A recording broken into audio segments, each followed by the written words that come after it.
अस्सलामुअलैकुम वरहमतुल्लाहि वबरकातुहू। मोहतरम नाज़रीन सामिईन, आप देख रहे हैं मेरा यूट्यूब चैनल रूहानी अमलियात और मैं हूं आपका खादिम अब्दुल मजीद।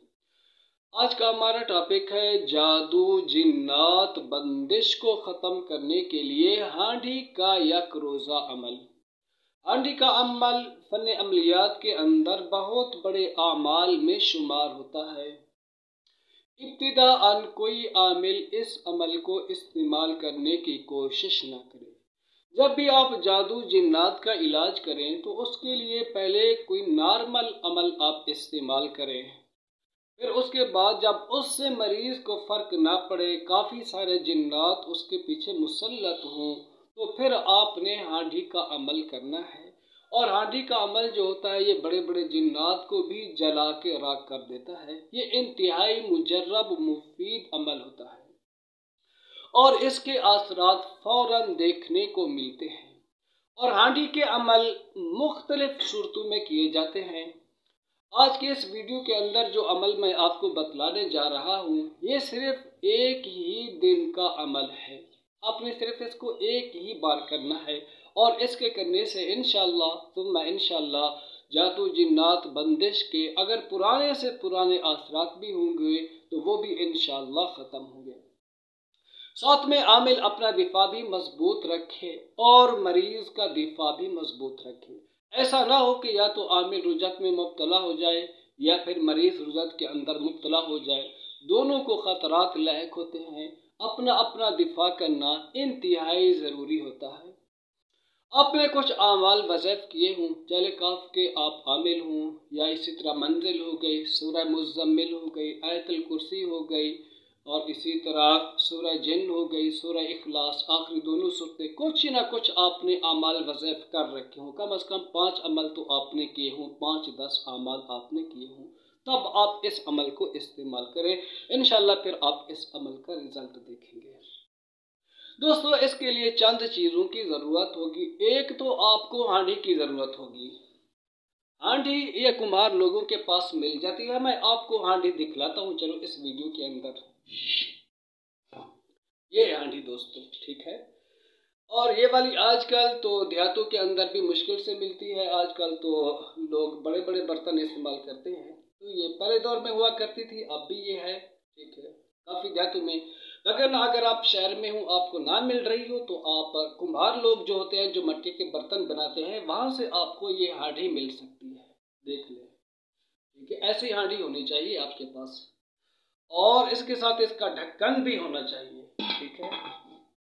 ये हांडी देख लें, ठीक है। एक तो आपके पास ये हांडी हो, ठीक है, और इसके साथ आपके पास 11 पत्ते बेरी के दरख्त के होने चाहिए, 11 पत्ते, ठीक है। 1.25 पाव काली माश ये आपके पास हो और कुछ साबित हल्दी भी आपके पास होनी चाहिए, ठीक है, और हरमल भी आपके पास हो। ये सारी चीज़ें आपने ले लेनी है। अब जो बेरी के 11 पत्ते होंगे उनको आपने एक तरफ रख देना है। बाकी इस हांडी के अंदर जो बाकी चीज़ें होंगी आपने इसमें डाल देनी है, ठीक है। 1.25 पाव काली माश भी आप इसमें डाल दें। फिर उसके अलावा साबित हल्दी हो, हरमल हो, ठीक है। कुछ अगरबत्तियाँ लेना चाहे तो वो भी ले ले। मरीज के जिस्म के कुछ बाल लेना चाहे तो वो भी ले ले, मगर ना ये चीज़ें ज़रूरी होनी चाहिए। तो अब इन सब चीज़ों को आपने हांडी में डाल देना है, लेकिन बेरी के पत्तों को आपने अलग करके रखना है। अब इस हांडी का मुंह खोल कर आपने जो चीज़ें पढ़नी हैं आप उनको पहले याद कर लें। पहले तो दोस्तों आपने पढ़ना है 11 बार दरूद इब्राहिमी। फिर उसके बाद 11 बार आपने मंजिल पढ़नी है, 7 बार सूरह यासीन पढ़नी है, 11 बार सूरह जिन पढ़नी है, 11 बार सूरतुल मुज़म्मिल पढ़नी है और 101 बार कुरान मजीद की आखिरी 2 सूरतों को आपने पढ़ना है। फिर उसके बाद 11 बार दरूद इब्राहिमी पढ़ना है। अब फिर उसके बाद आपने क्या करना है, इस हांडी के अंदर जितनी भी चीज़ें आपने वो रखी हैं बेरी के 11 पत्तों के अलावा, उन सब पर आपने फूंक मार देनी है, ठीक है। ये दम हो गया आप उन सब चीज़ों पर।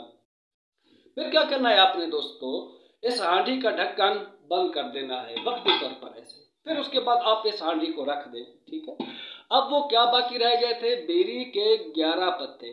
आप एक एक पत्ते को लेते जाएं और उस पर 11 बार सूरह यूनुस की 2 आयत पढ़कर आप दम करते जाएं एक एक पत्ते पर, और उस पत्ते को आप हांडी के अंदर डालते जाएं। ठीक है, तो सूरह यूनुस की कौन सी 2 आयत आपने पढ़नी है, वो 2 आयत भी आप सुन लें। फलम्मा अलक़ौ क़ाल मूसा मा जिअतुम बिहि सिह्र इन्नल्लाह सयुबतिलुहु इन्नल्लाह ला युस्लिहु अमलल मुफ़्सिदीन व युहिक़्क़ुल्लाहुल हक़्क़ बिकलिमातिही वलौ करिहल मुजरिमून। पारा नंबर 11 है, इसी में सूरह यूनुस है, इसकी 2 ये आयत है। ठीक है, मैं वीडियो के आखिर में लगा भी दूंगा, आप इनको याद कर लेना। बेरी के हर पत्ते पर जब 11 बार आप पढ़ लें, फिर उन 11 पत्तों को आपने इस हांडी में डाल देना है। ठीक है, जब आप इसमें डाल दें, फिर इस हांडी के ढक्कन को ऐसे आपने बंद कर देना है। ठीक है, अब ये हांडी का ढक्कन बंद है, लेकिन इसकी साइडों से कुछ सुराख बाकी रह जाते हैं, तो इसको आपने कैसे बंद करना है? इसके लिए आप कुछ आटा ले लें और आटे के अंदर कुछ पानी मिला लें, फिर साइडों से इसको बंद कर दें।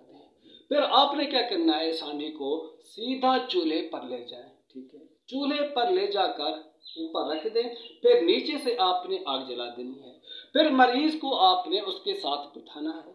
जरूरी नहीं कि मरीज पूरा दिन बैठा रहे। ठीक है, कुछ देर बैठे, फिर कुछ देर बाद उठ जाए। ठीक है, लेकिन इस हांडी को चूल्हे पर रखने से कबल मरीज के जिस्म पर कुछ ना कुछ मल लेना चाहिए। मरीज खुद मल ले या मरीज का कोई करीबी रिश्तेदार हो, वो उसके जिस्म के साथ इसको मल ले। ठीक है, फिर उसके बाद उसको उधर रखें। मरीज कुछ ना कुछ देर वहां पर बैठे, फिर उठाए, फिर कुछ देर बाद जाए, फिर इसके साथ बैठे। तो इसके साथ क्या होगा, जादू जिन्नात के जितने भी असरात होंगे मरीज पर, वो सब के सब जलकर राख हो जाएं।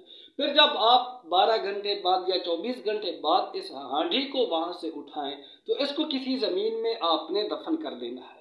अगर जमीन में दफन ना कर सके, आपके इर्द गिर्द कोई बड़ी नहर हो, कोई दरिया हो, कोई तालाब हो, वहां पर आपने इसको बहा देना है। तो अब इससे क्या होगा, जादू जिन्नात के सब असरात खत्म हो जाएंगे।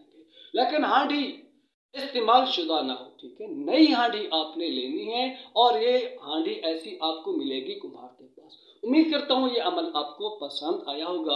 अगर पसंद आया है तो वीडियो को शेयर कीजिए ताकि और लोगों का भी फायदा हो। इजाज़त दीजिए, और भी हांडी के चंद अमाल आपकी खिदमत में पेश करूँगा।